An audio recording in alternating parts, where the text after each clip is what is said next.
گندے کام کا گندا انجام۔ میرے ایک دوست نے بتایا کہ فلاں ہوٹل میں خوبصورت ان ٹچ لڑکی آئی ہے۔ میں نے منہ بولی قیمت ادا کر کے لڑکی کو ایک رات کے لیے بک کر لیا، اور جب مقررہ وقت پر اپنے دوست کے ساتھ ہوٹل کے کمرے میں پہنچا تو سامنے اپنی بیٹی کو دیکھ کر میرے پیروں تلے سے زمین نکل گئی۔ میں آئینے کے سامنے کھڑا اپنی ٹائی درست کر رہا تھا۔ چہرے پر ایک فاتحانہ مسکراہٹ تھی اور آنکھوں میں وہ مخصوص چمک تھی جو کسی نئے شکار کی خبر سن کر مجھ میں پیدا ہو جایا کرتی تھی۔ میرا نام رضا ہے، شہر کا مانا ہوا بزنس مین، جس کی شرافت کی قسمیں لوگ کھاتے نہیں تھکتے تھے، لیکن میری سفید قمیض کے پیچھے ایک سیاہ دل دھڑک رہا تھا۔ میری بیوی اور بچے دوسرے شہر میری بہن کی بیٹی کی شادی میں گئے ہوئے تھے۔ میں نے کاروباری مصروفیت کا بہانہ بنایا تھا اور کہہ دیا تھا کہ میں آخری وقت پر پہنچ جاؤں گا۔ گھر میں پھیلی خاموشی مجھے کاٹ کھانے کو نہیں دوڑ رہی تھی، بلکہ مجھے آزاد محسوس کروا رہی تھی۔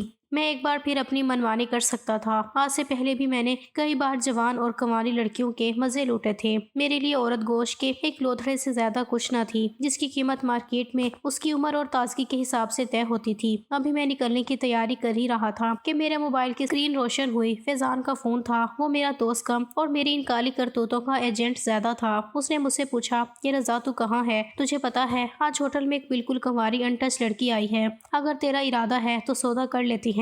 تو آجا، پہلے مال چیک کر لے۔ یہ سن کر میں خوشی سے پھولے نہ سمایا۔ میرے اندر کا درندہ جاگ اٹھا۔ میں نے اسے کہا کہ تو بس اسے روک کر رکھ، میں آ رہا ہوں۔ قیمت کی فکر مت کرنا، تجھے پتا ہے رضا جب کسی چیز پر دل ہار جائے تو نوٹوں کی بارش کر دیتا ہے۔ میں نے فون جیب میں ڈالا، اپنی مہنگی خوشبو کا ایک لمبا اسپرے کیا اور کمرے سے نکل گیا۔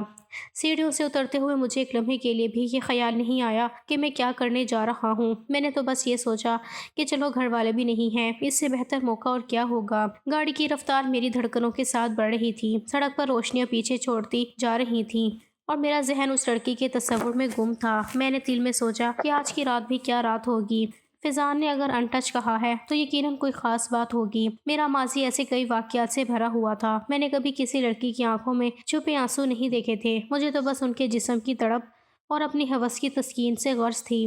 میں نے کئی گھر اجاڑے تھے، کئی معصوم زندگیاں پیسوں کے عوض خریدی تھی، لیکن مجھے کبھی پچھتاوا نہیں ہوا۔ مجھے لگتا تھا کہ جب تک میری جیب میں پیسہ ہے میں خدا بنا رہوں گا۔ ہوٹل کے قریب پہنچ کر میں نے گاڑی ایک طرف کھڑی کی۔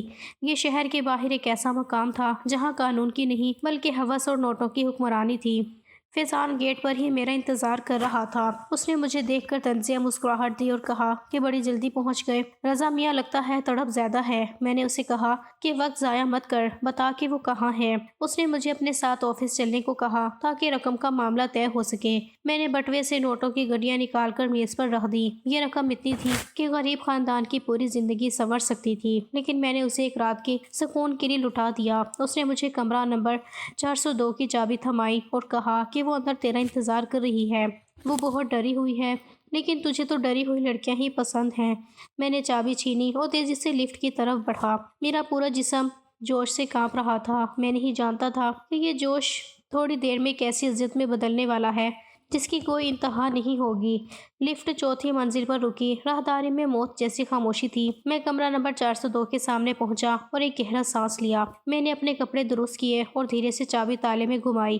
کمرہ نیم تاریک تھا، صرف ایک چھوٹا سا لیمپ جل رہا تھا جس کی زرد روشنی ماحول کو مزید پراسرار بنا رہی تھی۔ بیڈ کے ایک کونے پر ایک دبلی پتلی لڑکی بیٹھی ہوئی تھی۔ اس نے اپنا سر گھٹنوں میں چھپایا ہوا تھا اور اس کے بال بکھرے ہوئے تھے۔ اسے دیکھ کر میری رال ٹپکنے لگی۔ میں نے دروازہ بند کیا اور کنڈی لگا دی۔ میں نے اسے کہا کہ گھبراؤ مت جان من، میں آ گیا ہوں، اور پھر میں اس کی طرف بڑھا۔ لڑکی کے کندھے لرز رہے تھے، وہ سسکیاں بھر رہی تھی۔ مجھے اس کی رونے کی آواز میں ایک عجیب سی اپنائیت محسوس ہوئی، مگر میں نے اسے نظر انداز کر دیا۔ میں اس کے قریب پہنچا اور اس کے کندھے پر ہاتھ رکھا۔ میں نے زبردستی اسے کہا کہ اب یہ شرمانا چھوڑو، اپنا چہرہ تو دکھاؤ۔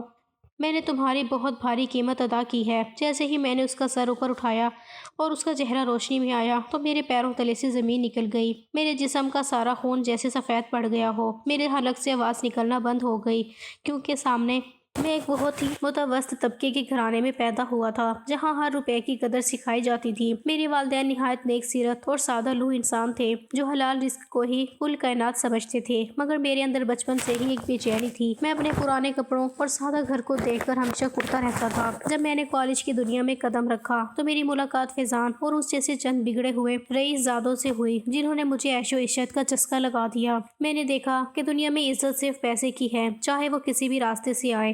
میں نے شروع میں چھوٹی موٹی ہیرا پھیری شروع کی اور پھر آہستہ آہستہ اسمگلنگ اور کمیشن خوری کے کالے دھندوں میں پڑ گیا۔ میرے پاس اچانک دولت آنے لگی تو میری رہن سہن کے طریقے بدل گئے۔ جب میرے والد کو میرے ان کالے کرتوتوں کی بھنک پڑی تو انہوں نے مجھے بہت سمجھایا۔ انہوں نے مجھے خدا کے قہر سے ڈرایا، مگر میں دولت کے نشے میں اندھا ہو چکا تھا۔ میں نے اپنے ہی باپ سے بدتمیزی کی اور ان سے کہا کہ آپ کی غربت نے آپ کی سوچ چھوٹی کر دی ہے۔ اس دن میرے والد نے دل برداشتہ ہو کر مجھ سے کہا کہ رضا تو ہمارا بیٹا نہیں ہو سکتا۔ جس مال میں دوسروں کا خون شامل ہو وہ کبھی پھل نہیں دیتا۔ انہوں نے مجھے گھر سے نکال دیا، یہ یوں کہوں کہ میں نے خود ہی ان کا ساتھ چھوڑ دیا۔ میں ایک پرتعیش فلیٹ میں منتقل ہو گیا اور وہاں سے میری عیاشیوں کا وہ دور شروع ہوا جس نے مجھے حیوان بنا دیا۔ میں اکیلا رہتا تھا اور میرے پاس بے تحاشا کالا دھن تھا جسے اڑانے کے لیے مجھے روز نئے شکار چاہیے تھے۔ اسی دوران میری گراوٹ کی وہ سب سے بڑی شروعات ہوئی جس کا ذکر کرتے ہوئے آج میری روح کانپتی ہے۔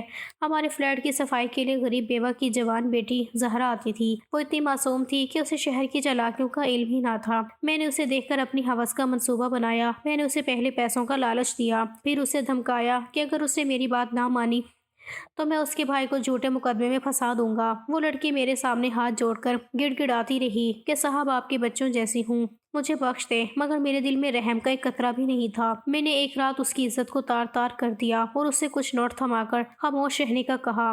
اس واقعے کے بعد وہ اور اس کی ماں شہر چھوڑ کر چلے گئے، مگر میں نے مڑ کر بھی نہیں دیکھا کہ وہ کہاں گئے اور کس حال میں جی رہے ہیں۔ اس گناہ کے بعد میرے اندر کی رہی صحیح انسانیت بھی ختم ہو گئی۔ زہرا کے جانے کے بعد میرے اندر ایک عجیب سی تڑپ اور بھوک جاگ اٹھی۔ مجھے لگا کہ پیسہ ہر مسئلے کا حل ہے اور ہر عورت کی ایک قیمت ہوتی ہے۔ اب میں نے باقاعدہ طور پر غریب بستیوں کا رخ کرنا شروع کر دیا۔ میں وہاں کے دلالوں سے رابطہ کرتا اور ایسی لڑکیوں کی تلاش میں رہتا جو اپنی غربت یا کسی مجبوری کے ہاتھوں مجبور ہوں۔ میں نے ایک کے بعد ایک کئی لڑکیوں کی زندگیوں سے کھیلنا شروع کر دیا۔ میرا ضمیر اب پوری طرح مر چکا تھا اور قدرت بھی شاید مجھے ڈھیل دے رہی تھی۔ میرے کاروبار میں دن دگنی رات چگنی ترقی ہو رہی تھی۔ جتنا میں گناہوں میں دھستا جا رہا تھا اتنا ہی پیسہ میرے پاس آ رہا تھا۔ میں نے مہنگی گاڑیوں اور بڑے بنگلوں کا ڈھیر لگا دیا۔ اب میں نے شراب اور نشے کا سہارا بھی لینا شروع کر دیا تھا، کیونکہ راتوں کے عیاشیوں کے لیے مجھے ہمت چاہیے ہوتی تھی۔ میں اکثر نشے میں دھت رہتا اور فضان کے ساتھ مل کر ایسی ایسی محفلیں سجاتا جہاں انسانیت کا جنازہ نکل جاتا تھا۔ میں نے کئی ایسی لڑکیوں کا سودا کیا جن کے باپ بیمار تھے یا جن کے بھائیوں کو نوکری چاہیے تھی۔ میں انہیں نوکری کا جھانسا دے کر بلاتا اور پھر ان کا سب کچھ لوٹ کر انہیں کوڑے کے ڈھیر کی طرح پھینک دیتا۔ میرا غرور آسمان کو چھو رہا تھا۔ مجھے لگتا تھا کہ میں ناقابل تسخیر ہوں اور کوئی بھی میرا کچھ نہیں بگاڑ سکتا۔ میں نے اپنی عیاشی کی زندگی کو اتنا پھیلا دیا تھا کہ اب مجھے عام لڑکیوں میں وہ کشش محسوس نہیں ہوتی تھی۔ میں ہر بار کسی نئی اور ان ٹچ لڑکی کی فرمائش کرتا اور فضان میری اس ہوس کو پورا کرنے کے لیے پورے شہر میں اپنے جال پھیلاتا رہتا۔ اسی دوران میں نے بڑے بڑے کلبوں اور پارٹیوں میں جانا شروع کیا جہاں میرا پالا شہر کے امیر ترین لوگوں سے پڑتا تھا۔ میں نے اپنے کالے دھندوں کو چھپانے کے لیے ایک ایسی کمپنی کھڑی کر دی تھی جو دکھنے میں بہت معزز تھی لیکن اس کے پیچھے سارا کالا دھن لگا ہوا تھا۔ میں نے نشے کی زیادتی کی وجہ سے اپنی صحت کی بھی پرواہ کرنا چھوڑ دی تھی۔ بس ایک دھن تھی کہ پیسہ کمانا ہے اور اسے اپنی ہوس پر لٹانا ہے۔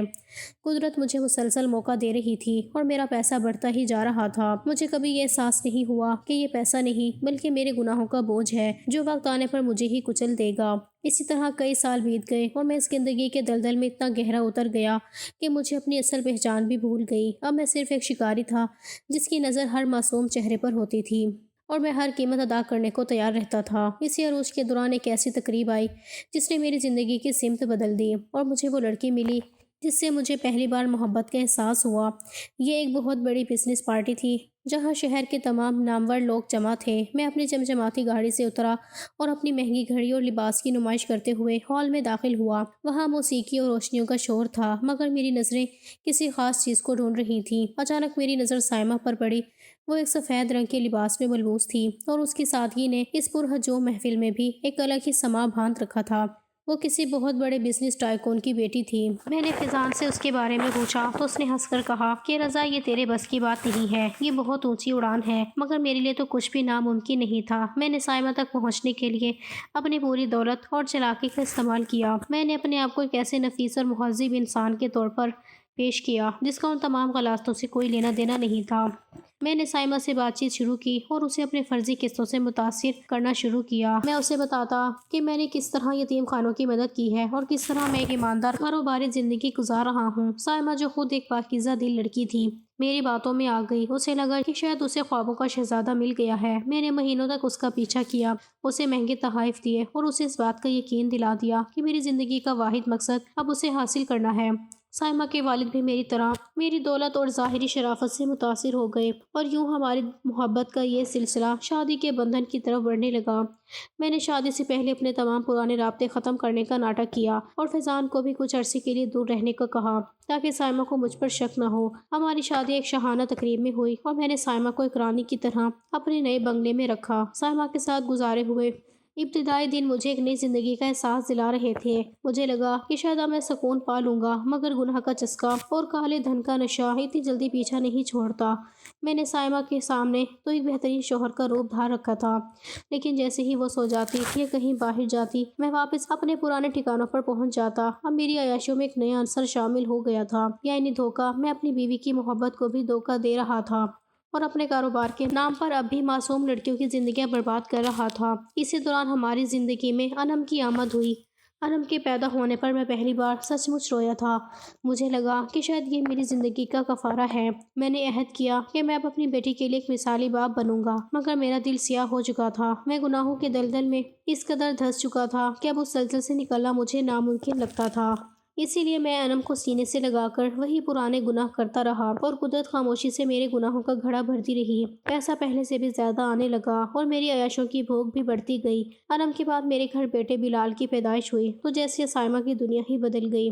وہ اب ایک مکمل ماں بن چکی تھی جس کا اوڑھنا بچھونا صرف اس کے بچے تھے۔ بلال کے آنے کے بعد سائمہ ان دونوں بچوں کی پرورش میں اس قدر مصروف ہو گئی کہ اسے اپنی ذات کا بھی ہوش نہ رہا۔ اس کی وہ جوانی، وہ روپ اور وہ دلکشی جو کبھی مجھے اس کا دیوانہ بناتی تھی، اب آہستہ آہستہ ان بچوں کی ذمہ داریوں اور گھر کے کاموں کی نظر ہونے لگی تھی۔ اس کے چہرے کی رونق اب تھکن میں بدل چکی تھی۔ وہ پہلے کی طرح تیار نہیں ہوتی تھی اور نہ ہی اب وہ میرے لیے وقت نکال پاتی تھی، کیونکہ انم اور بلال دونوں ہی بہت شرارتی تھے اور سارا دن اسے نچا کر رکھتے تھے۔ اکثر ایسا ہوتا کہ میں رات کو کام سے واپس آتا تو وہ بچوں کو سلاتے سلاتے خود بھی تھک کر سو چکی ہوتی تھی۔ میرے لیے یہ صورتحال ایک طرح سے نعمت ثابت ہوئی، کیونکہ سائمہ کی مصروفیت نے مجھے وہ وقت اور وہ آزادی دے دی تھی جس کی مجھے تلاش تھی۔ جب میں دیکھتا کہ وہ گہری نیند سو چکی ہے تو میں بہت خاموشی سے دوستوں کی محفلوں کا بہانہ بنا کر گھر سے نکل جاتا۔ میرے قدم ایک بار پھر انہی عیش و عشرت کے ٹھکانوں کی طرف اٹھنے لگتے تھے جہاں راتوں کو دن میں بدل دیا جاتا تھا۔ میں نے شہر کے ایک پوش علاقے میں ایک خفیہ ٹھکانہ بنا لیا تھا جہاں میں نے دنیا بھر کی آسائشیں جمع کر رکھی تھیں۔ وہاں شراب کی بوتلیں، موسیقی کا شور اور نت نئی لڑکیوں کا آنا جانا میرا معمول بن گیا تھا۔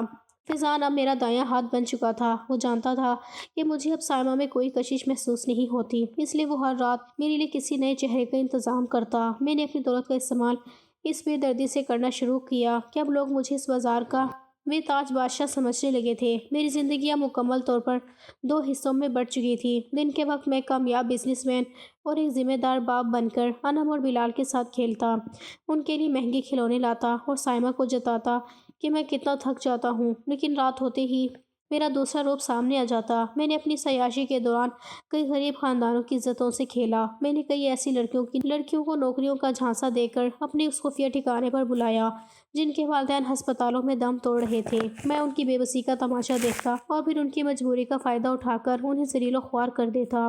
قدرت مجھے مسلسل ڈھیل دے رہی تھی۔ میرا کاروبار پھیلتا جا رہا تھا اور میرے بینک بیلنس میں اضافہ ہوتا جا رہا تھا۔ مجھے کبھی یہ خیال نہیں آیا کہ میں جو آگ دوسروں کے گھروں میں لگا رہا ہوں وہ ایک دن میرے اپنے آنگن کو بھی جلا دے گی۔ میں نشے کی دھن میں اس قدر آگے نکل گیا تھا کہ اب مجھے عام نشہ سکون نہیں دیتا تھا۔ میں نے مہنگی اور نایاب منشیات کا استعمال شروع کر دیا تھا جس سے میرے اندر کا درندہ مزید بے قابو ہو جاتا۔ میں نے کئی بار اپنی بیٹی انم کے سر پر ہاتھ رکھتے ہوئے بھی یہ نہیں سوچا کہ جن لڑکیوں کی زندگیاں میں برباد کر رہا ہوں وہ بھی کسی کی بیٹیاں ہیں۔ میں نے سائمہ کی وفاداری کا جنازہ نکال دیا تھا، وہ بیچاری جو میرے جھوٹے پیالے دھو کر اور میری قمیضوں سے پسینہ صاف کر کے یہ سمجھتی تھی کہ اس کا شوہر دنیا کا بہترین انسان ہے۔ اسے کیا معلوم تھا کہ میں کن غلاظتوں میں لت پت ہو کر واپس آتا ہوں۔ میری زندگی اب رنگینیوں اور گناہوں کا ایک ایسا سمندر بن چکی تھی جس میں ڈوبتے ہوئے مجھے مزہ آ رہا تھا۔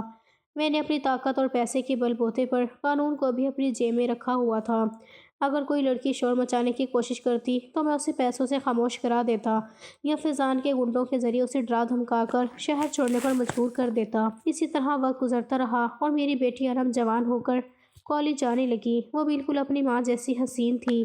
لیکن میں اپنی ہوس میں اس قدر اندھا تھا کہ مجھے اپنی ہی بیٹی کے شباب میں بھی دوسروں کی بیٹیوں کے جسموں کی بھوک نظر آتی تھی۔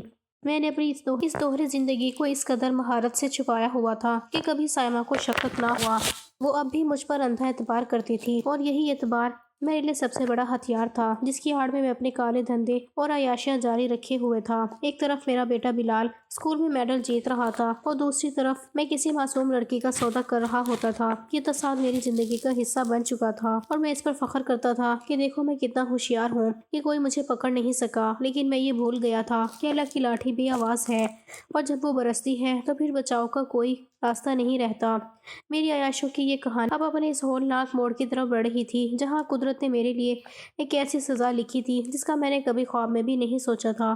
میں نے برسوں سے اپنے والدین اور بہن بھائیوں سے کوئی رابطہ نہیں رکھا تھا۔ مجھے لگتا تھا کہ وہ میری اس چمک دمک والی زندگی میں فٹ نہیں بیٹھتے۔ لیکن ایک دن اچانک میرے گھر کی گھنٹی بجی، اور جب میں نے دروازہ کھولا تو سامنے اپنی بڑی بہن شاہدہ کو کھڑے دیکھ کر میرے پیروں تلے سے زمین نکل گئی۔ اسے دیکھ کر میں بری طرح رونے لگا۔ وہ میری بڑی بہن تھی جس نے بچپن میں مجھے ماؤں کی طرح پالا تھا۔ میں اس سے بہت محبت کرتا تھا، اگرچہ میں نے ماں باپ کی وجہ سے گھر چھوڑا تھا اور پیسے کی خاطر اپنی زندگی بدل لی تھی، لیکن خون کے رشتوں کی محبت اب بھی میرے دل کے کسی کونے میں زندہ تھی۔ وہ میرے گلے لگ کر بہت روئی۔ اس کی حالت دیکھ کر میرا دل کٹ گیا۔ اس نے بتایا کہ اماں ابا کا انتقال ہو چکا ہے، اور وہ ان کی وفات کے وقت میرا نام پکارتے رہے تھے۔ یہ سن کر مجھے اپنی دولت مٹی لگنے لگی۔ اس نے یہ بھی بتایا کہ وہ اب بیوہ ہے اور اپنے بچوں کے ساتھ بہت مشکل سے گزر بسر کر رہی ہے۔ میں نے اسی وقت فیصلہ کیا کہ میں اپنی بہن کو کبھی تنہا نہیں چھوڑوں گا۔ میں نے اس کی بھرپور مالی مدد کرنی شروع کر دی تھی۔ پھر ہمارا اس کا گھر آنا جانا شروع ہو گیا، اور یوں میری بیوی سائمہ کا بھی اس کے ساتھ ایک گہرا تعلق جڑ گیا۔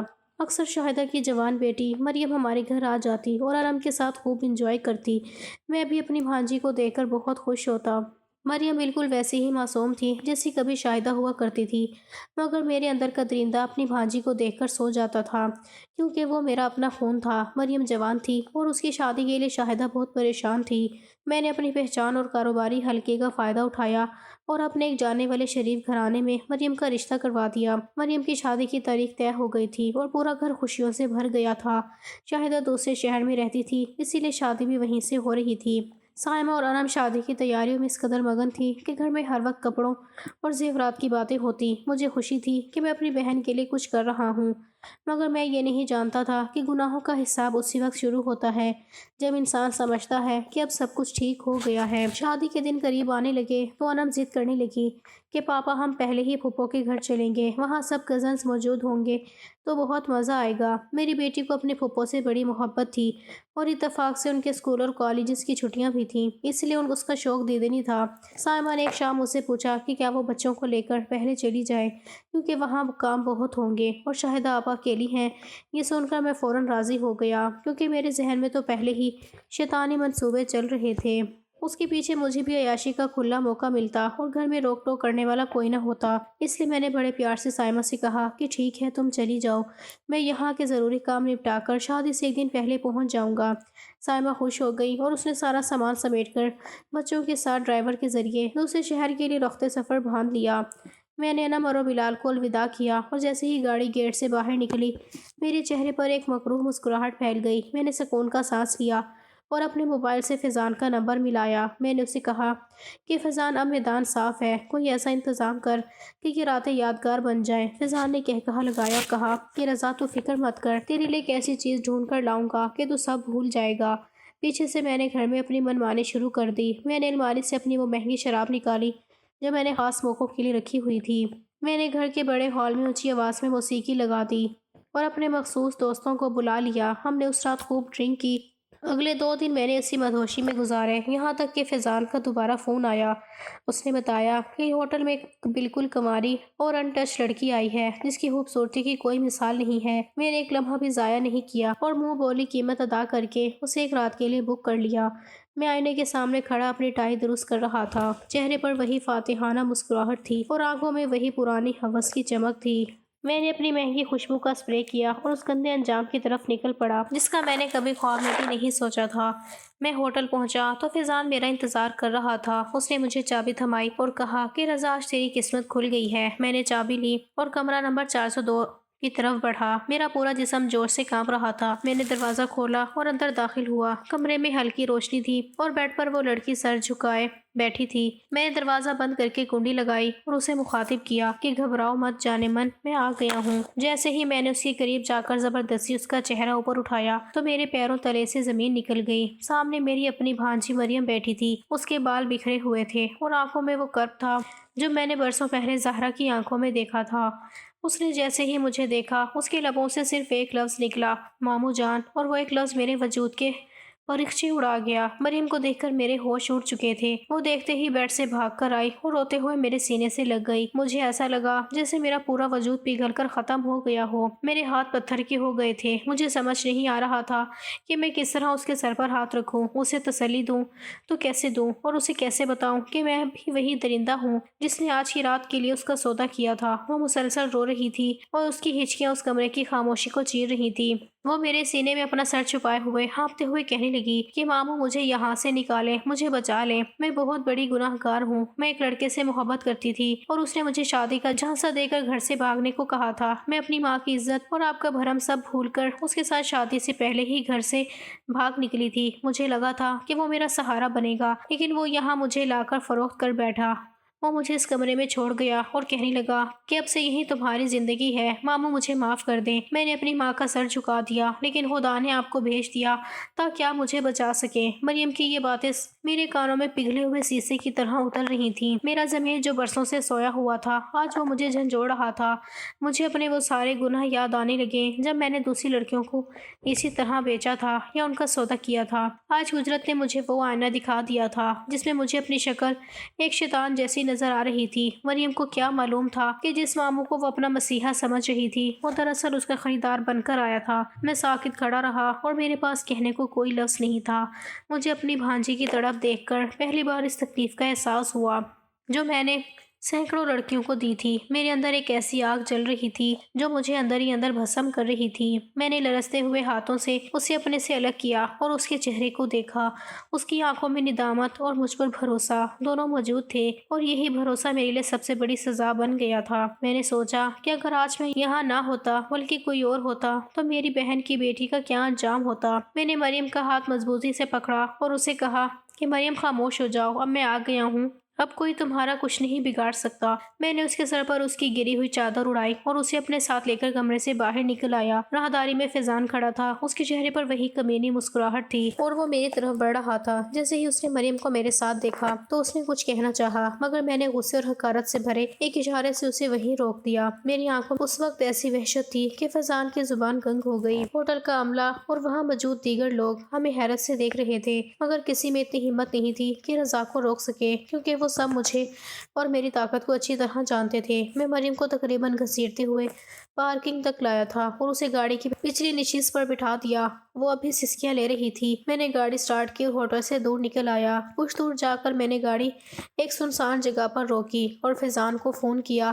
فیضان نے فون اٹھاتے ہی پوچھا کہ رضا بھائی، یہ کیا معاملہ تھا؟ آپ لڑکی کو لے کر کہاں نکل گئے؟ میں نے گرج کر اسے کہا کہ فیضان، وہ لڑکی میری سگی بھانجی تھی۔ یہ سن کر فون کی دوسری طرف سناٹا چھا گیا۔ فیضان کے وہم و گمان میں بھی نہیں تھا کہ اس نے آج کس کا سودا کیا تھا۔ میں نے اسے دھاڑتے ہوئے کہا کہ جس لڑکے نے اسے وہاں پہنچایا ہے اسے کسی بھی طرح میرے سامنے لا کر کھڑا کرو۔ مجھے وہ کتا ہر حال میں چاہیے جس نے میرے خون پر ہاتھ ڈالنے کی جرات کی ہے۔ اگر وہ مجھے نہ ملا تو یاد رکھنا کہ میں اس ہوٹل کو تم سب کو مٹی میں ملا دوں گا۔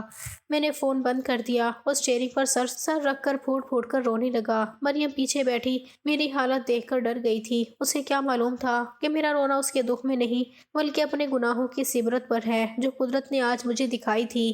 میں نے آئینہ دیکھا تو مجھے اپنا چہرہ کسی درندے جیسا لگ رہا تھا۔ میں نے سوچا کہ آج تو میں نے اپنی بھانجی کو بچا لیا، لیکن ان سینکڑوں بیٹیوں کا کیا جن کا سودا میں خود اسی فیضان کے ساتھ مل کر کرتا رہا ہوں۔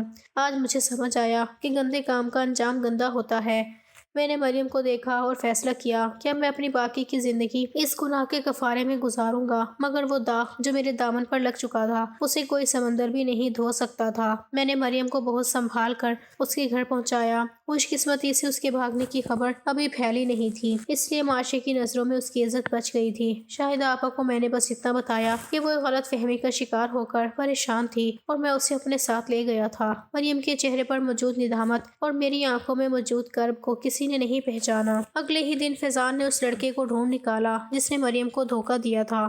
میں نے اسے ایک گودام میں بند کروا کر جی بھر کر اپنی نفرت نکالی، مگر پھر مجھے احساس ہوا کہ میں خود بھی تو اسی کا عکس ہوں۔ میں نے اس لڑکے کو پولیس کے حوالے کر دیا کیونکہ وہ پہلے بھی کئی معصوم لڑکیوں کو اس طرح دھوکہ دے کر فروخت کر چکا تھا۔ اسے تو اس کی گناہوں کی سزا مل گئی تھی اور وہ سلاخوں کے پیچھے پہنچ گیا، مگر میں اکیلا بیٹھا اپنے کمرے میں یہ سوچ رہا تھا کہ اس لڑکے کا جرم تو سامنے آ گیا، لیکن میرے ان گناہوں کا کیا جو میں برسوں سے شرافت کی چادر اوڑھ کر کرتا رہا ہوں۔ میں نے کتنی ماؤں کے کلیجے چھلنی کیے تھے اور کتنے باپوں کی دستاریں اچھالی تھی۔ آج قدرت نے مریم کی شکل میں مجھے میرا ہی آئینہ دکھایا تھا۔ مجھے لگ رہا تھا کہ پولیس کی وہ کوٹری اس لڑکے کے لیے نہیں بلکہ میرے لیے ہونی چاہیے تھی۔ میں نے اپنی دولت، اپنی عیاشی اور اپنے تکبر کی وہ بلند عمارت اپنی آنکھوں سے زمین بوس ہوتے دیکھی۔